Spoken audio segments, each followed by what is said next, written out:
बिस्मिल्लाहिर्रहमानिर्रहीम। अस्सलामुअलैकुम। Welcome back to my channel. जहाँ भी रहें खुश रहें, हैप्पी रहें और हेल्थी रहें। अल्लाह बरकत दे आपके खानों में, आपके जायकों में। आज हम आपको काला चना मसाले की रेसिपी बताएंगे जो बहुत ही टेस्टी बनकर तैयार होगी। इसके लिए रेसिपी को एंड तक ज़रूर देखिएगा। रेसिपी को स्किप ना किया करें, एंड तक ज़रूर देखें। रेसिपी पसंद आए तो चैनल को सब्सक्राइब करें, शेयर करें, लाइक करें, बेल आइकन के बटन को ज़रूर प्रेस किया करें ताकि हर आने वाली वीडियो आप तक पहुंच सके। आइए रेसिपी स्टार्ट करते हैं।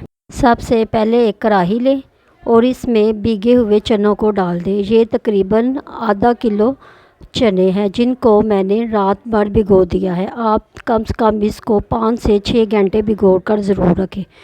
आप इसको प्रेशर कुक भी कर सकते हैं, लेकिन मैंने इसको कढ़ाई में तैयार किया है।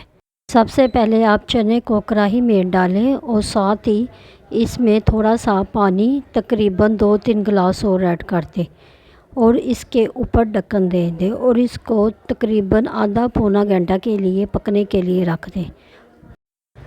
चने के गलने तक हम इसका मसाला तैयार करते हैं। मसाला तैयार करने के लिए सबसे पहले एक कढ़ाई लें और इसमें आधा कप ऑयल डालें और ऑयल डालने के बाद इसमें 5-6 स्लाइस ओनियन और टमाटो 3 और ग्रीन चिली 3-4 डाल दें। ग्रीन चिली आप अपने टेस्ट के मुताबिक कम ज़्यादा कर सकते हैं और इसको हल्का सा फ्राई करें। इतना फ्राई करें कि ये थोड़ा सा सॉफ़्ट हो जाए, क्योंकि हमने इसको बाद में ब्लेंड करना है। हल्का सा सॉफ़्ट हो जाए तो इसको ब्लेंड कर लें।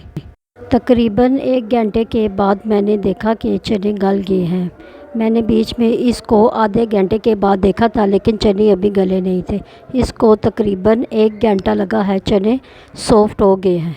अब इसको एक तरफ रख दें और इसका मसाला तैयार करते हैं। प्याज जो ऑयल में फ्राई किया था उसको मैंने ब्लेंडर में डाल के ब्लेंड कर लिया है और इसको ब्लेंड करके इसको कढ़ाई में डाल दें और इसमें मसाले डालना शुरू करते हैं। सबसे पहले 2 चम्मच नमक डालें और आधा चम्मच लाल मिर्च और आधा चम्मच हल्दी डालें।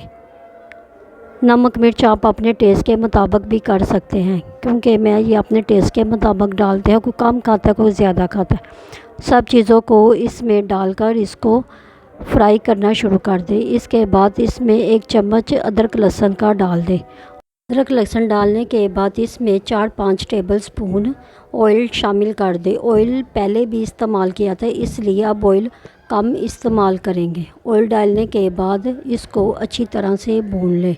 इतना भूनें कि मसाला अच्छी तरह से भुन जाए।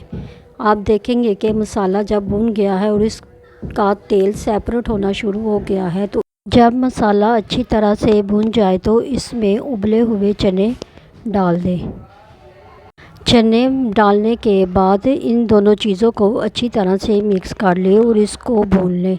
इसको तकरीबन 5 मिनट तक भूनें।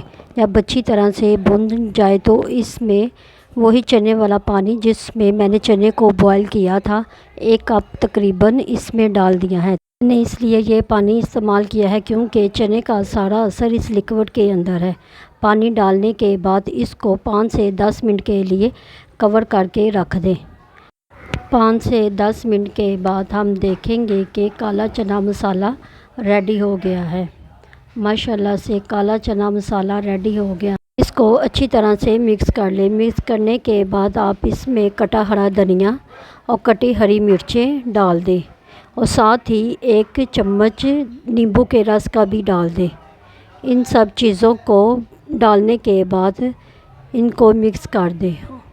ये देखें माशाल्लाह, जितना ये देखने में मज़े के लग रहे हैं, खाने में इससे भी ज़्यादा मज़े के लगेंगे। अब हम इसको डिश आउट करते हैं। आप किसी प्लेट में और किसी डिश में भी आपको इसको सर्व कर सकते हैं।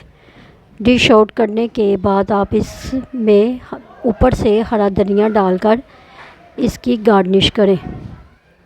रेसिपी को ज़रूर ट्राई कीजिएगा। रेसिपी पसंद आए मेरे चैनल को सब्सक्राइब करें, शेयर करें, लाइक करें, बेल आइकन के बटन को ज़रूर प्रेस किया करें ताकि हर आने वाली वीडियो आप तक पहुंच सके। दुआ में ज़रूर याद रखिएगा। अल्लाह हाफिज़।